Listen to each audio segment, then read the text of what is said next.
Καλημέρα σας.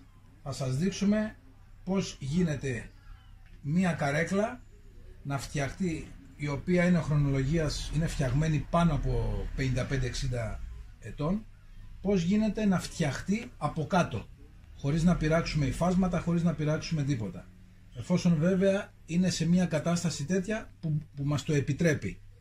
Θα βγάλουμε σαν πρώτο στάδιο όλους τους σημάντες και μετά θα σας εξηγήσω πώς ακριβώς θα γίνει.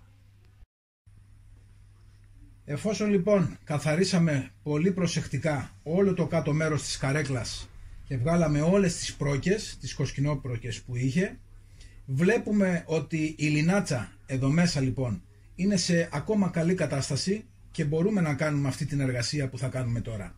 Λοιπόν, τι θα κάνουμε? Θα δέσουμε τις σούστες με σπάγκους και θα τις κατεβάσουμε στο ύψος των ξύλων για να τις φέρουμε και στο ίδιο ύψος, αλλά και για να τις δέσουμε, να γίνει ένα συμπαγέ σώμα. Και έπειτα θα βάλουμε τους σημάντες. Εδώ βλέπουμε τι εργασία έχουμε κάνει.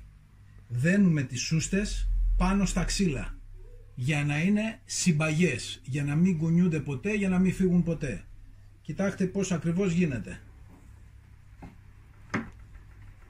Είναι μια τεχνική η οποία πρέπει όμως να γίνει, γιατί έτσι είναι το σωστό. Πριν βάλουμε τους σημάντες.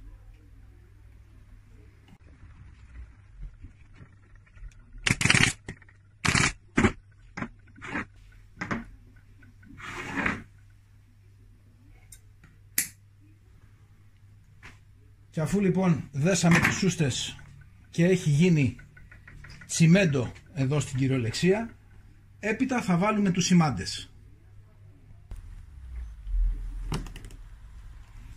Εδώ τώρα τελειώνουμε με τους σημάντες.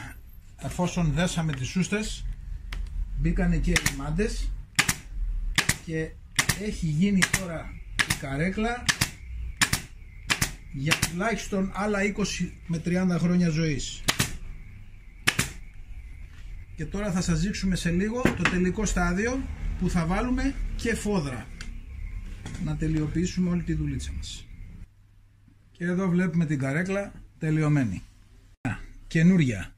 Μπήκε και η φόδρα και είναι έτοιμη.